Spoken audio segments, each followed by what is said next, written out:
Okay, right. So, formal welcome, Arjun, to GAP as well as to this what we are calling as Gup Shop, uh, taking advantage of the GAP name, converting that into Hindi, right? So, and also welcome to everybody else who is on the call. Thanks for joining in. Arjun is Director of Supply and Logistics at Decathlon in Cambodia. And I think everybody knows Decathlon very, very well in India. Something that of late in this year, I think everybody would be using Decathlon products maximum from home. So thanks, Arjun, for joining in. We would like to start with understanding your current role as supply and logistics director in Cambodia. So, what exactly are your responsibilities there in Decathlon? Let's start with that. Super. So I would really prefer if we say supply and logistics leader, because that's more for LinkedIn. But usually in the way how Decathlon is not a manager or a senior position, but as leaders. So my responsibility as a supply and logistics leader in Cambodia for Decathlon is first, I would say, cover all the aspects of logistics, which is inbound and outbound. So you're talking about Decathlon has dual functions in Cambodia. So we are a retailer as well as we are a buying house. So for buying house activities, we do export products to close to 11 different countries. So that's all outbound. And in terms of inbound, we opened our first retail store in 2018. That's when I arrived here. So my responsibility is to develop a team on all the aspects of logistics, which means international freight, brokerage, warehousing distribution, and supply chain distribution. In preparation for acceleration of retail growth of Decathlon in Cambodia. That's my responsibility on the topic of logistics. I also take care of supply and part of procurement, which means all the products that you see in the offer of Decathlon Cambodia. It's my responsibility and my team's responsibility to do the selection process, the pricing, and finally the availability for end customers.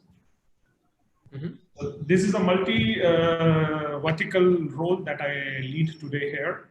Also being it's very close linked with logistics as well as the three pillars of retail supply, which is supply, offer, and pricing.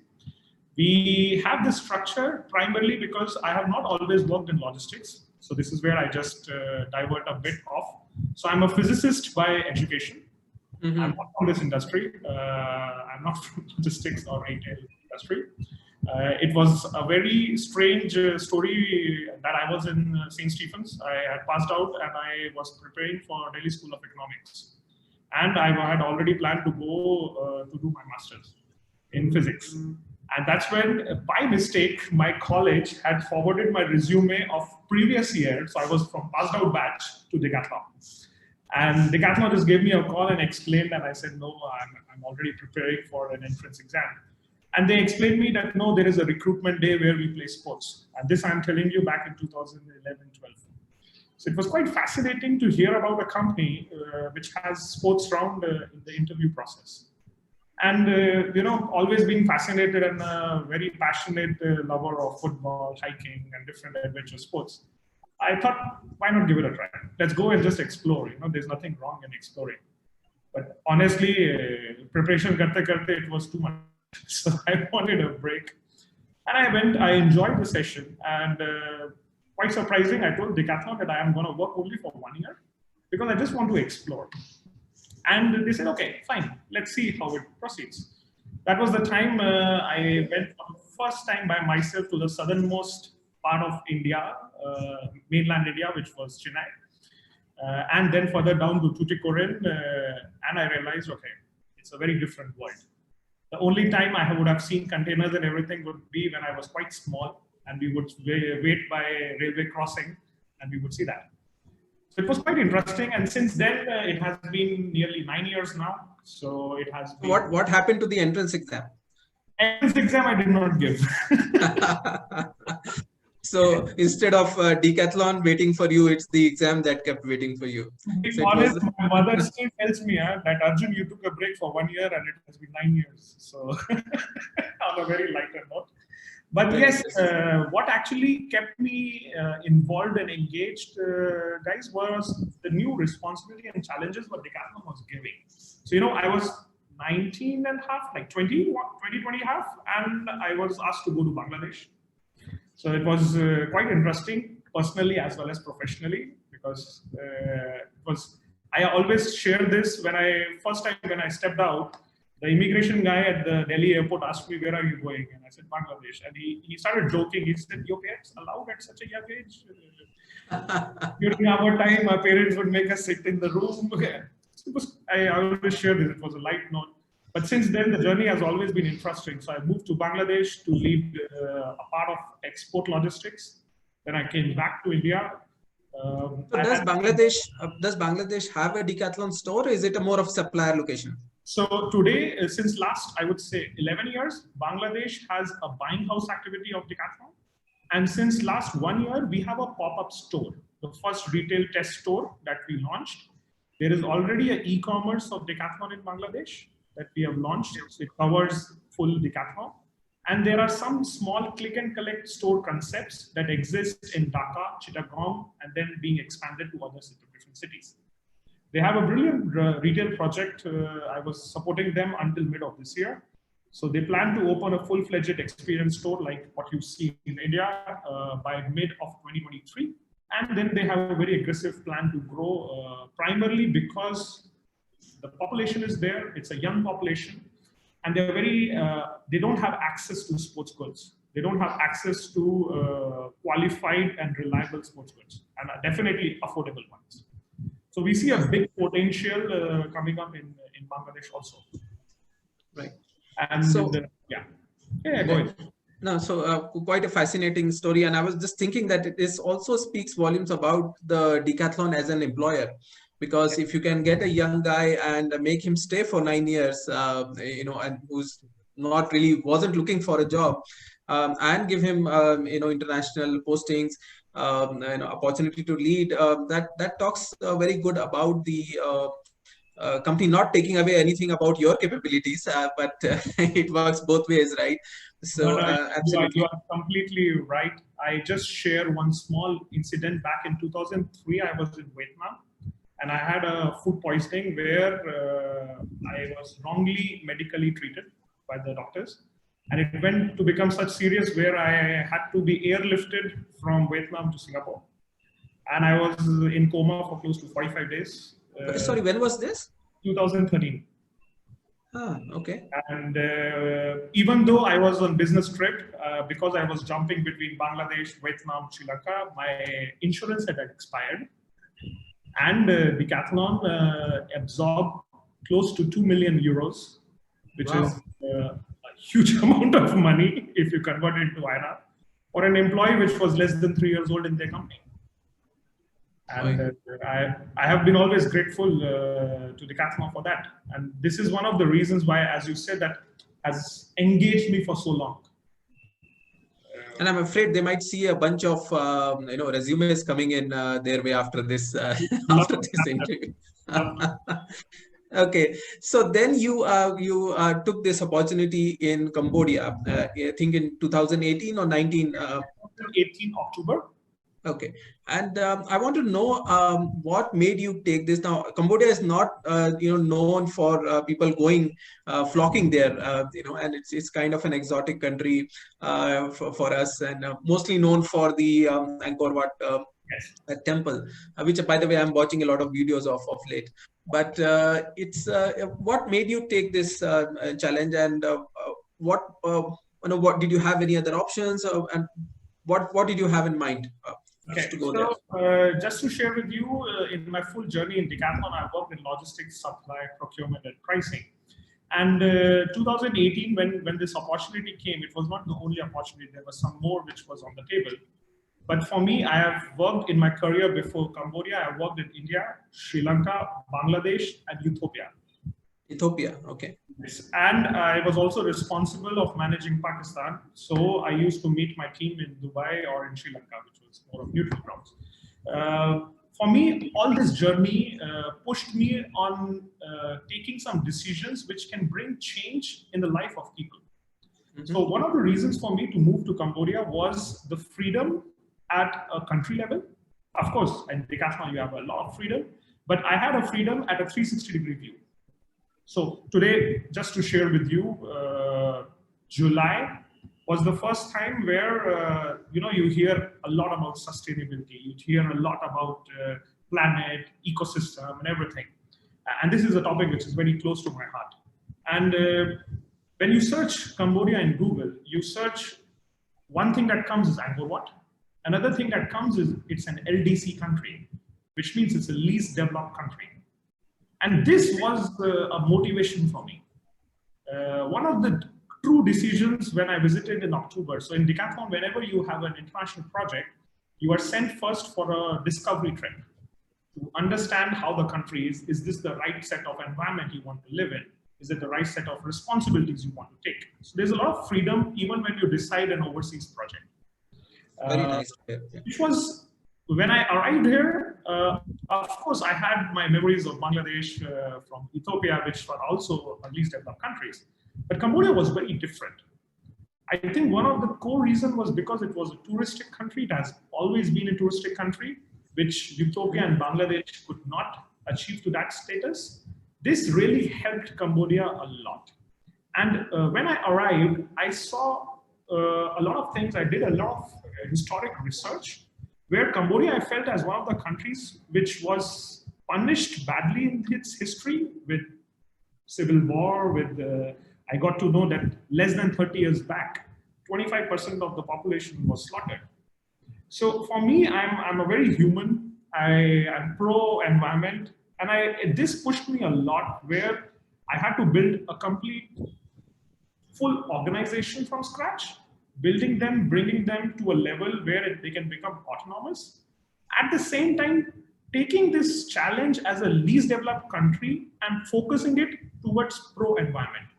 So I'm really happy that my team really made it happen, that in July, Decathlon in Cambodia became the first retailer in Cambodia and second Decathlon country across the world to have distribution network via electric trucks. Oh. So this was a message as a personal mission for me that, guys, when we can do it in a least developed country, come on, we can do it in any other country. We had the first electric bus run in Bangalore day before yesterday. Passenger bus. Okay, so interesting. Very nice. For us, for me as an individual, one of the core motivation for Cambodia as a country was the potential that the country had.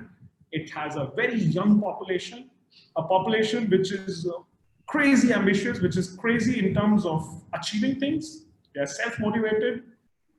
It's not at all a least developed country where you don't have infrastructures, you have internet coverage, you have 4G network everywhere. Cambodia will also be one of the few countries to test 5G as first in the world. So I saw the full recipe which was ready, ingredients which were ready. Just for me, tadka lagane ki zarurat thi bas. So when you went, Decathlon did not have operations. You went and started it. In October, Decathlon opened the first store in August. Okay. And we had, so considering that state, we have reached to a level where by the end of next year, it's an internal commitment that we have built, that by end of next year, every product that travels in Decathlon Cambodia will be free of carbon dioxide or carbon footprint and will be free of single-use plastic. Brilliant. So this, as per me, on my project of 3 to 5 years, is the best gift I can give back to this country before returning back or before taking up a new challenge. Okay. So, and are there a lot of other Indians working either in Decathlon or otherwise in Cambodia, or other expats? Do you see, or are you standing out as a foreigner there? No. So this is quite interesting as a fact that when you touch the neighboring countries, so Cambodia is a country which is squeezed between Thailand and Vietnam from east and west, and Malaysia and Laos from north and south. So it's a squeezed, it's not a landlocked, it has an ocean shore, but it's more or less squeezed between Southeast Asian countries. And which is very interesting as an Indian, if you visit, let's say, Singapore, when you visit Malaysia, when you visit Vietnam or Thailand, you see a lot of Indians. I went to the embassy to cross-check when I get myself registered and all. There are less than 1,500 Indians in full Cambodia. In full Cambodia? In the full Cambodia. So you hardly see Indians, but it's very rich in terms of different nationalities. Okay. So first of all, most of the top managements and leadership roles are occupied by farmers. There are Cambodians who are picking up, who are ambitious. There's a lot of Cambodians who are into startup mindset. But as a ratio, mostly it is dominant by foreigners. And when you say foreigners, are these Europeans, Americans? Because obviously Indians are very less. It's all mixed. Indians very, very less. I can tell you in my last 1.5 years over here, I have met less than 10 Indians professionally at middle or senior management. Including Decathlon? So Decathlon, I'm the only Indian. We have French, Italian, we have Croatian, but yes, I'm the only Indian over here. I thought more people from Chennai might have gone with you. I'm not from Chennai. I'm from. No, I mean from the. I meant from the Chennai office of Decathlon. And considering that Chennai has a pretty strong, ancient connection with Cambodia, right, as well. Yes. So I would have imagined there must have been some Tamil connection or whatever. There are actually a lot of Tamilians, but they are no longer NRIs. They have become OCI holders. So they have started to settle up here. They have their own restaurants, hotels. That's more of the Indians who are settled for last 10, 15 years. They're running their own Indian restaurants, but not in corporate sector. Okay. Right. So tell us more about the business setup there and the economy, and especially with reference to this whole pandemic and how China has, there's a lot of talk about losing out and a lot of businesses moving to countries like Vietnam. So we hear a lot about Vietnam, but not as much about businesses moving to Cambodia. But yes. I would, if you have information, not only about Cambodia, but if you can cover your neighbors as well for us, that would be nice to know. And how is the business environment in Cambodia per se for people to work? So I will just give you a perspective pre-COVID of Southeast Asia and post-COVID of Southeast Asia. So pre-COVID of Southeast Asia was the primarily market which was split into 3 or 4 categories. So if you take the, not the niche, but the premium market, it would come towards Singapore, it would come towards Malaysia, which is more on logistics and financial sector.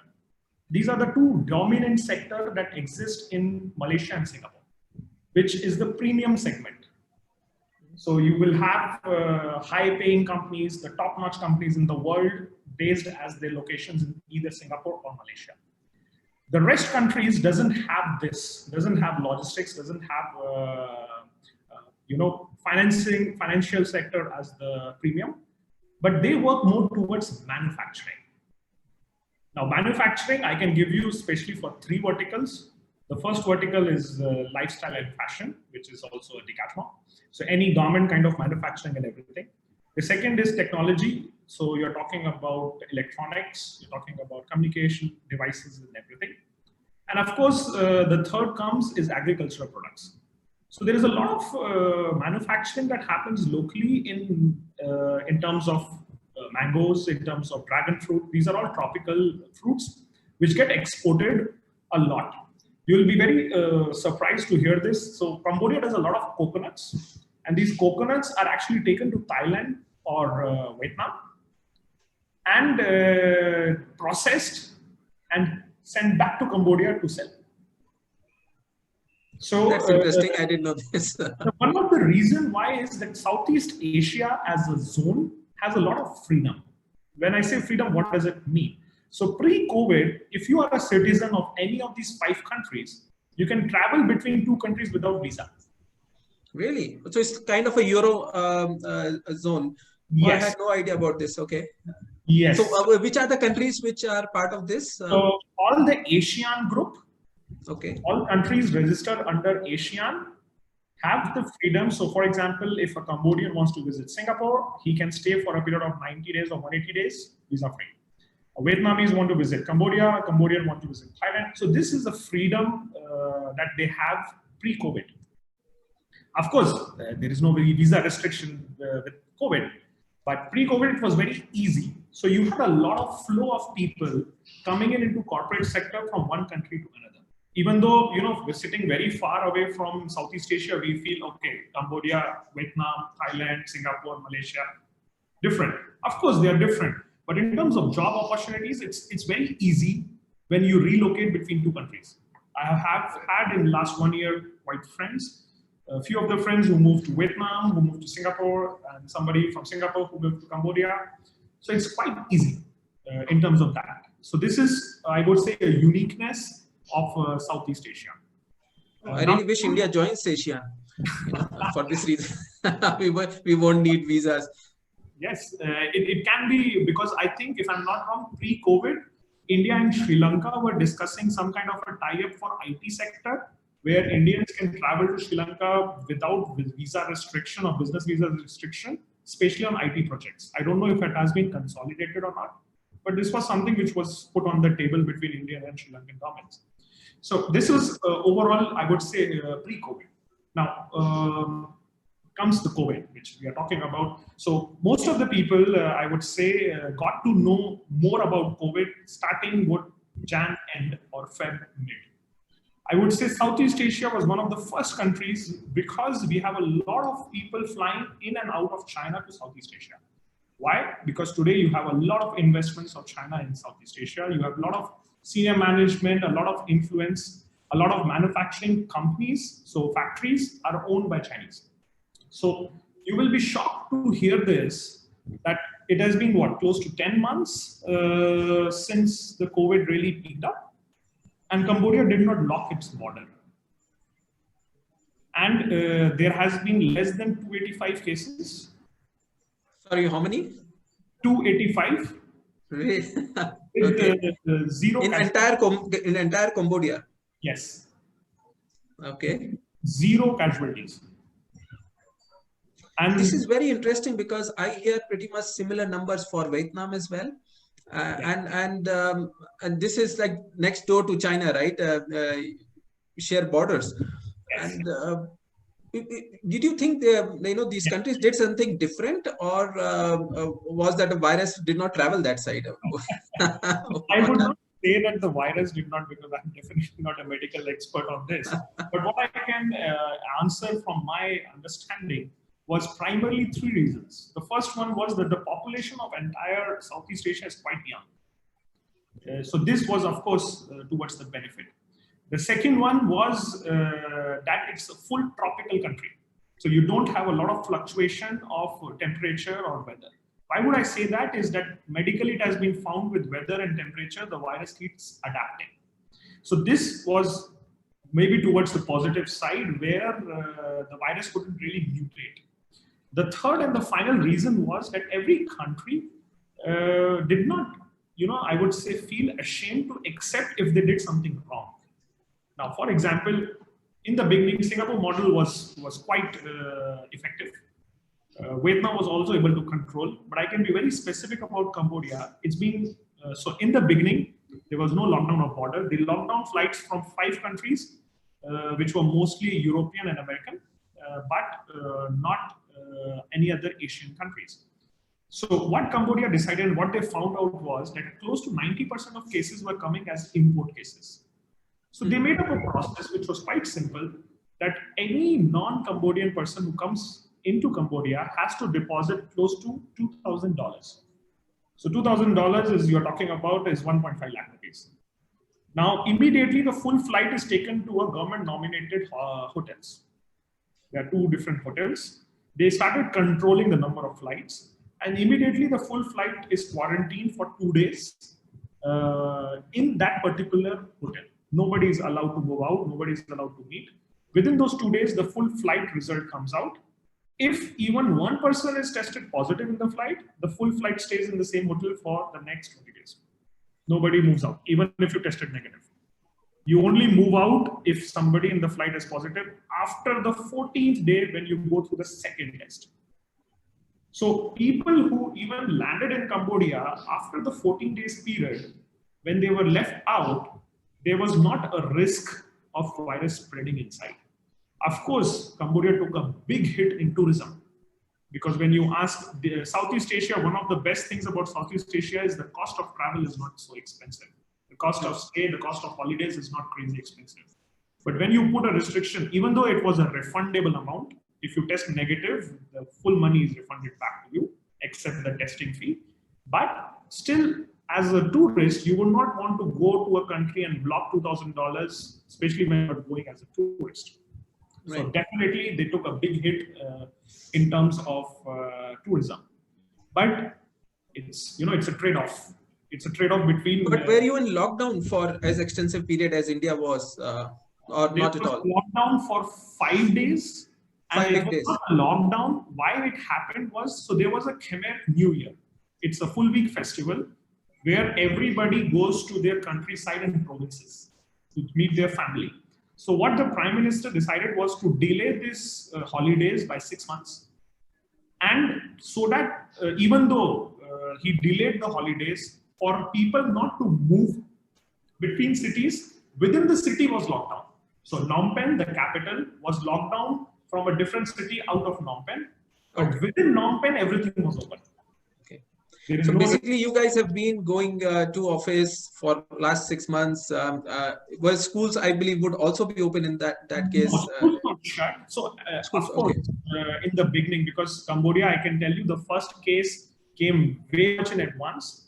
I can tell you, me personally, I was following up COVID cases from as early as 10th of January. Because we started to receive news already, even in the local newspapers, especially with a lot of Chinese who come here, the news traveled very fast.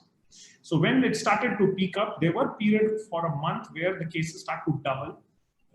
And then we had to put our restrictive measures. For example, schools were shut down. They just got reopened last month. So they were shut down for 6 months. Even in Decathlon stores and warehouses, we split into 2 teams of Team A, Team B. One of the strongest decisions we took was restrict the number of people inside the store based on the area. And till today date, it has been close to 4 months that there has been no local cases found. All imported cases has been reported. And we still continue with the restriction on number of people. We stick to temperature checks. We still do without mask, there is no entry. So all those protocols and everything is still in place. We don't plan to remove them at all. We have stopped all the sports activities which Decathlon is known to do. We have stopped, restricted all of that. But I would still come back on this, that even though there were strict measures being played, I think it was necessary to ensure the economy doesn't collapse. Yeah, I was just going to ask you about that. So how is the demand and supply situation at the moment? I would say definitely before demand and supply, the scale of Cambodia is not big as a lot of other countries. You are looking at a total population of close to 20 million. That's it. So it's 2 crore to be very precise. Any kind of support that comes from overseas, any kind of things that come from overseas definitely makes significant impact. For example, all the garment factories, everything who were impacted, all the tourist places, hotels which were impacted, the government decided to offset $40 every month to every single person. Okay. And it has been continued for last 6 months. So it's possible because you are looking at a very low population. But yes, let's talk about the impact now. The first biggest impact were, so Cambodia in last 10 years shifted its focus from US to Europe. So if you ask me 2006, 2008 data, Cambodia was predominantly a US export-based country. And in the last 10 to 12 years, what happened is it shifted its direction from US to Europe-based. What hit Cambodia drastically was last 1 year, where there was a political conflict between European Union and Cambodia, where there were questions raised about human exploitation, labor exploitation, and rightful expression of democracy. Because of which European Union took a decision to withdraw EBA. Now EBA is a categorization called everything but arms, under which anything except arms and ammunition exported from Cambodia can be received duty-free in Europe. So you don't have to pay any duties on those products. Now this year, August, European Union withdrew that benefit. Now, you will be able to answer the question that you asked me, why you listen a lot of developments coming to Vietnam. Unfortunately, this decision of implementation overlapped with Vietnam signing free trade agreement with Europe. So already what happens is when you are losing a benefit, trade benefits, and a neighboring country, which is just next door to you, is just boosting and becoming a free trade agreement. So automatically you see a big business swap. Now, what has happened in Southeast Asia post-COVID? Of course, internally, all the companies has been restructured in a way of thought process that everybody needs to be local if possible, or diversify their risk. Today, even for Decathlon, when we look at Southeast Asia, we don't know if there will be a second wave or not. We don't know if COVID will follow Spanish flu of 1918 or not. We don't know if vaccine, when it comes, will it be working to cure it or not? So there's a lot of ifs. Now, considering those ifs, today Vietnam is like a perfect recipe for buyers. Why? First, you have a free trade agreement if you are a European buyer. Second, you already have a huge amount of skilled labor. This is where India lags a bit, where we have the potentiality, but we don't have competency. I can tell you in terms of technicality, India makes brilliant, low-cost, first-price product, which are the basic ones. But the moment you become more technical, India doesn't have that competency, which Vietnam really focused on. Vietnam did a very smart decision, I would say, in the last few years, where they focused, last few means last 20 years, that they focused a lot on the high value products and let India, Sri Lanka, Bangladesh absorb the less technical products. They were quite visionary on this aspect, where they knew that eventually the person who does the technical products will be the winner. You're saying this was a conscious, strategic decision by the governments. Okay. Yes. I can give you another example where a country takes a very conscious decision. So 2013 to 15, China built a cross-continent train service. And Decathlon was one of the first one to use the full blockchain. The block train from Chengdu all the way to Disbal, which is crossing close to 7 countries, entire China and Europe. So that's part of the BRI initiative that they call, right? That came later. Okay. But now is it part of the BRI initiative? Yes. But BRI is something which was defined later on. But China actually took a conscious decision from the period of 2010 to 2013, where they took a decision that we will degrowth.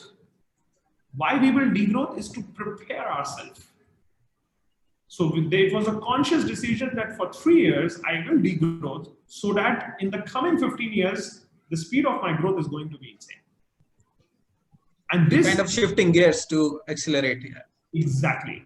To be very transparent, even at a company level, I am not so sure how many companies can take a decision that I will bleed for 5 years so that I can come back in next 15 years. It's quite risky, but at a country level, it was a conscious decision. And today, if you see the blockchain movements, it's insane.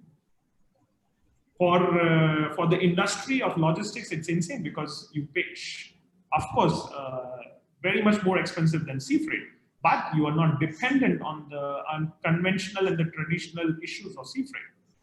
At the same time, when you talk about carbon footprints, if you want a faster mode than air, you only have blockchain.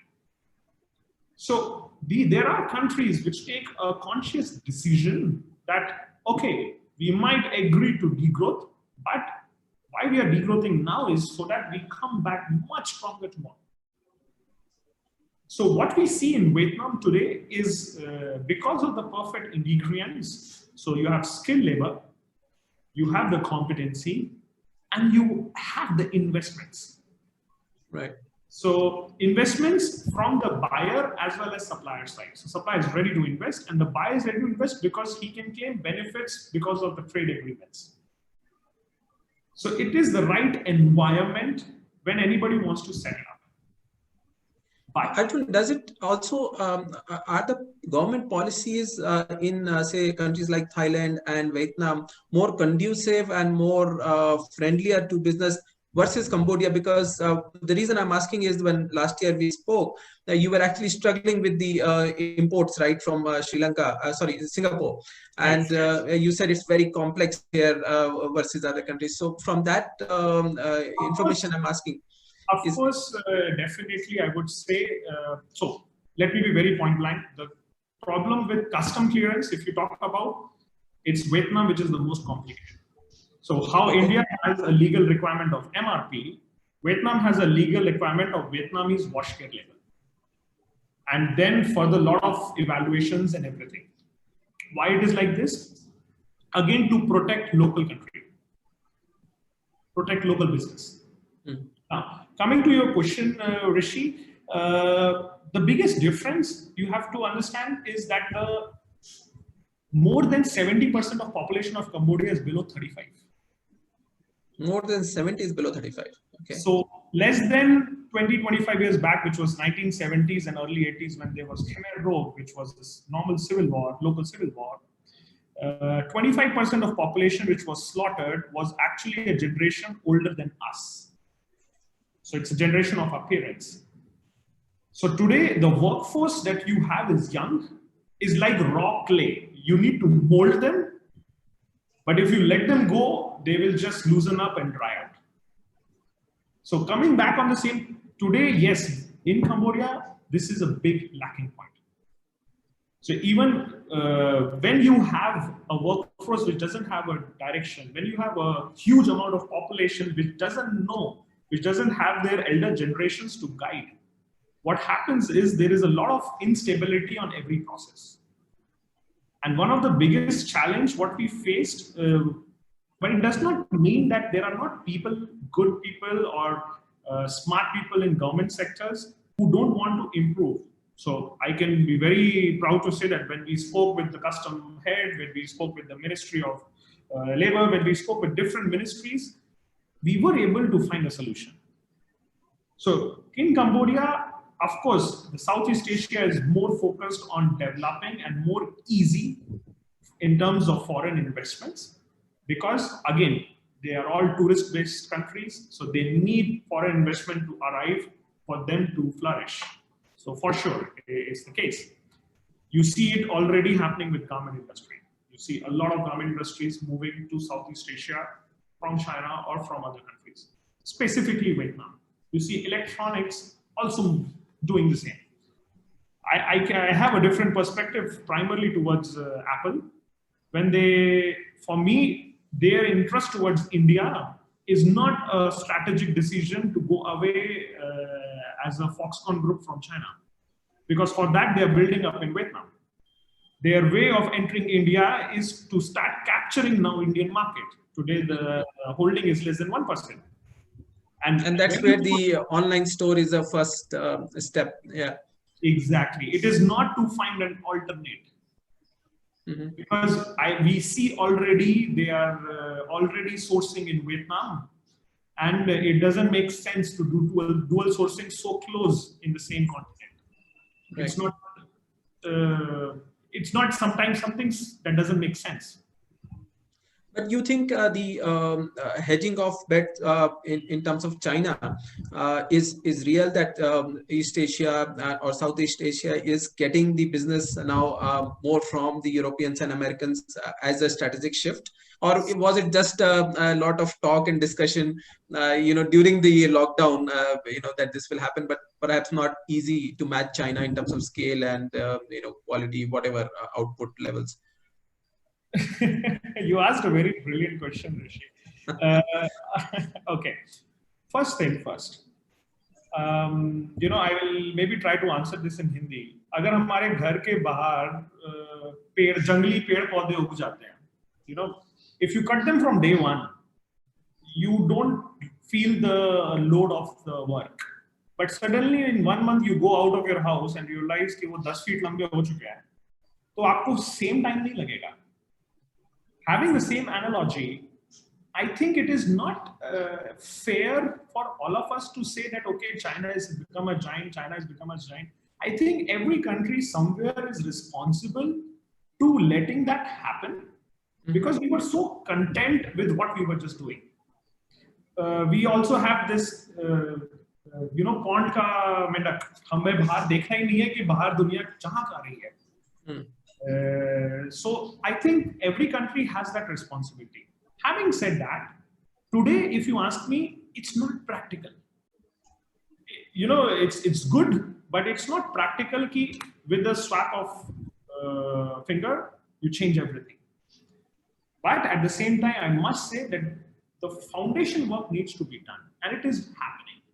That's happening. Okay. Yes, it is not that it's not happening. Otherwise, you would not see Vietnam in so much of news. Yeah. If when there is no smoke without a fire. Right. And this is very important, I would say. But this is very good also for Southeast Asia because it brings more amount of opportunities. It creates, when you have this kind of a movement, it also helps country to evolve. Right.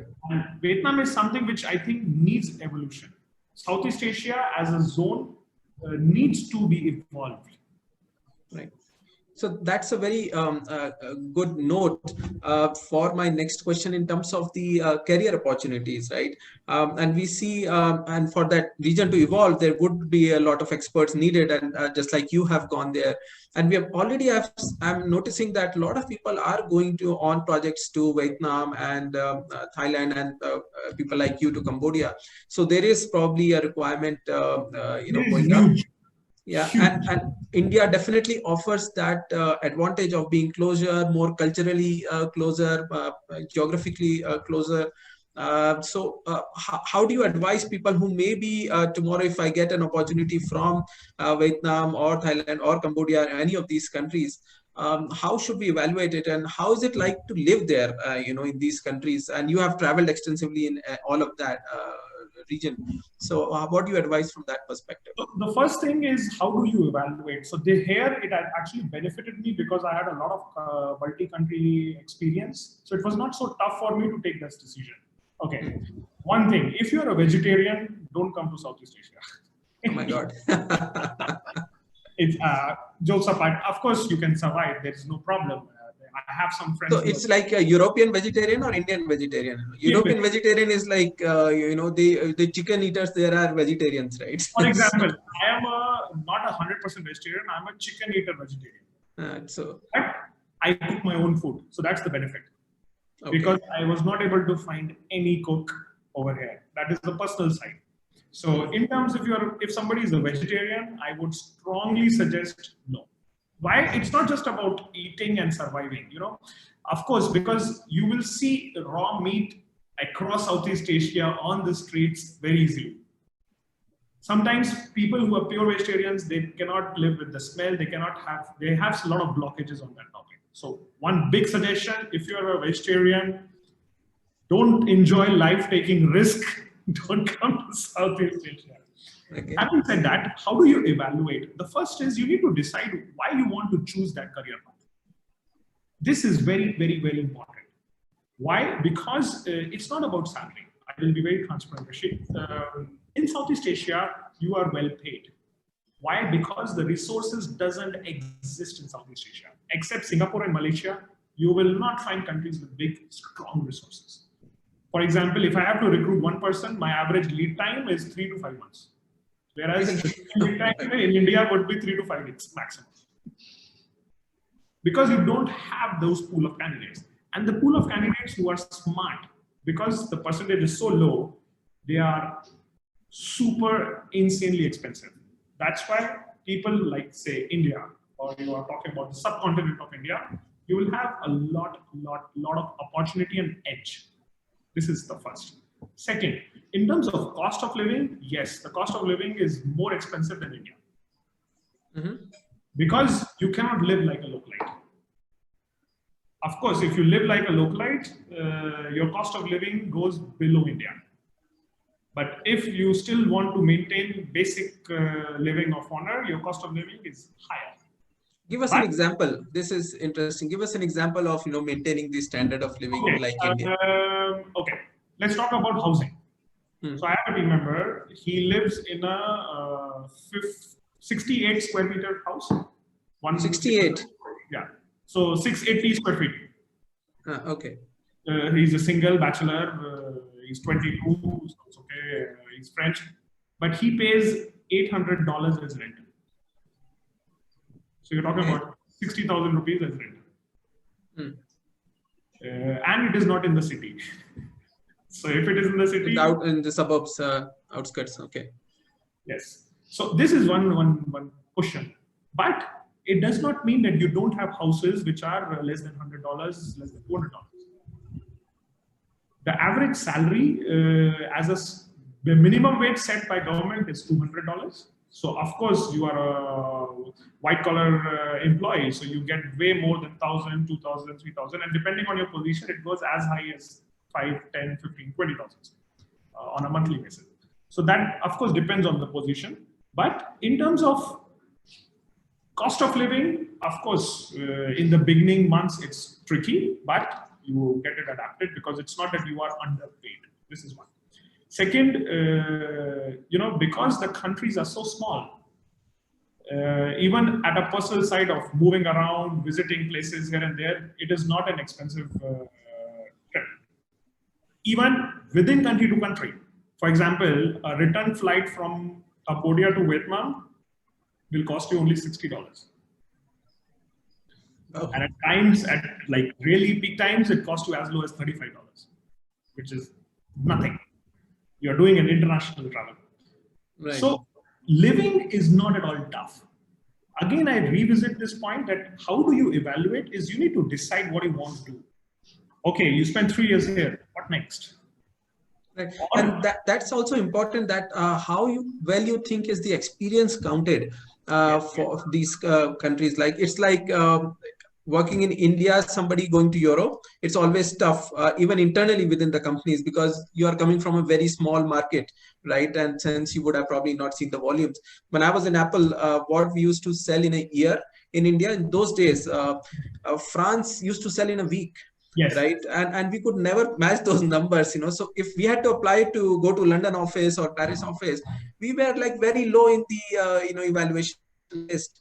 So the reason I'm giving this example is that, these smaller countries' economies, as a finance guy, this used to happen also in Gulf. The Gulf experience was not really well counted. So from that career progression perspective, how do you think, but taking into account the growth that is lined up in these areas, and you have a lot more to showcase as your skill sets, like you have gone to set up and you're like growing there. So how are you evaluating those things, and how would you advise? Okay, so first thing, Rishi, is that there is no lack of networking in Southeast Asia. I can tell you my networking has become more stronger in Southeast Asia compared to my previous experience, even in India. I don't know why, but somehow Indians आपस में Indian के साथ networking नहीं करते हैं. वो तो वापस जाके करेंगे. We are always trying to find somebody else who's not Indian. But on jokes aside, first, there is no lack of opportunities, because that's why I said today the target that I have, it does not matter in which market you are. And quite contradictory, it throws a stone at developed markets. Okay. So because today when I have my global CFO discussing with me, I said, put pressure on Ireland and France to launch electric vehicles. When we can do it in least developed country, why can't they do it in developed countries? So for me to evaluate and the growth path next is easy, because my target in Cambodia was something revolutionary. Of course, that's why I said you need to decide why you are moving there. If you're moving there just to have a 3-year experience, I would really suggest to choose a different country.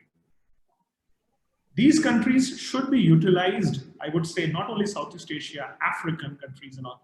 A lot of Indians, we hesitate to go there, but we need to analyze and understand that these countries should be used to make an impact on society. You cannot do that in UK, you cannot do that in France. For example, very well said, yeah. when I told you in the beginning that there were some different opportunities, had I gone to France, I would not be able to make such changes. So absolutely, yeah. It depends on individual. Rishi, for example, I told you I'm more on adventure sports guy. I like to take risks. I love to put it on the edge and go full throttle. It doesn't mean that I'm right. It doesn't mean a guy who wants to be safe, who doesn't want to take risk is wrong. No, that's just a difference in perception. So, I always give this finger. You have a finger, you have a hand of 5 different fingers. All are not same size, but you need all of them to make it a punch.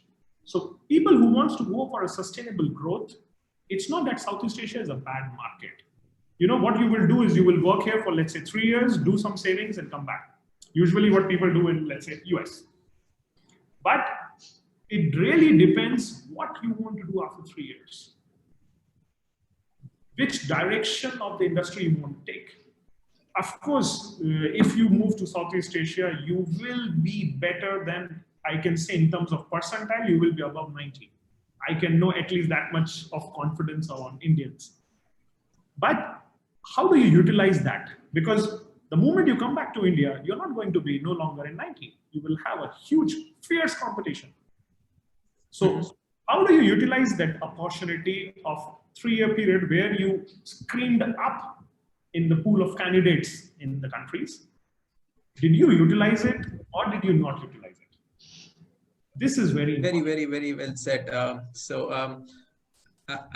I couldn't have expected a more better answer. I'm quite impressed with your answer. So of course you said that you have to be adventurous, but I would say that yes, no risk, no return. So you're going there, and if you can really make use of the opportunity, apart from just being just a foreign stint, but making an impact, making a difference, then it can be really a career accelerator rather than just a trip. So okay, awesome. Life definitely is not easy, Rishi. I can tell you some of the world's toughest decision I would have taken in my life was this year, when I had to decide, do I go back to India or not? Do I visit my family or not? It's been more than a year I have seen my family now. So it's not that the life is easy. Absolutely, totally understandable. Yeah. You cannot speak the language, you cannot interact. Sometimes you are alone because in the full office they're talking in a local language. So I will never say that the That's a good point. So how do you manage the language? I'm sure because of a lot of expats, English should be pretty well. It is thanks to Decathlon, because I worked in a lot of countries. It gave me an opportunity where I don't need to learn the language, but if I listen to it for 10 minutes, I can understand the context. And this is more than enough for me. Well, that's what I do for Kannada. No, but sometimes, in Decathlon, it is, it's not the culture. So for example, we are very transparent. If somebody we feel is not speaking in the language that I understand, we directly walk up and say, guys, come on, speak English. So we have that culture in Decathlon, so we don't face this problem. But outside Decathlon, I'm pretty upfront. I don't hesitate if I have a blockage based on communication or based on language. So but yes, life is not easy. No, I must say you are a very good brand ambassador for Decathlon. I'm sure all the people who are listening would have put Decathlon on their list of the company they want to target next if they're looking out. So great, Arjun, awesome. It was truly a coffee discussion without a coffee though. It was very nice talking to you. I would let people who are on the call ask you any questions that they want to, and not take away all the time. So it's 3:54, which is fine. I think we can have. No problem. It's a Friday evening, so no issues. Yeah. Even if it extends by a few minutes. Yeah. Anybody on the call wants to ask Arjun anything? Please introduce yourself so we know, because we can't see you. Thanks a lot, Alex.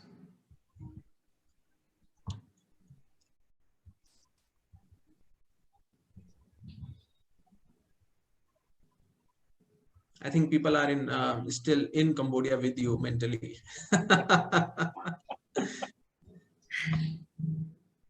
When do you see the possibility of you coming to India to see your family?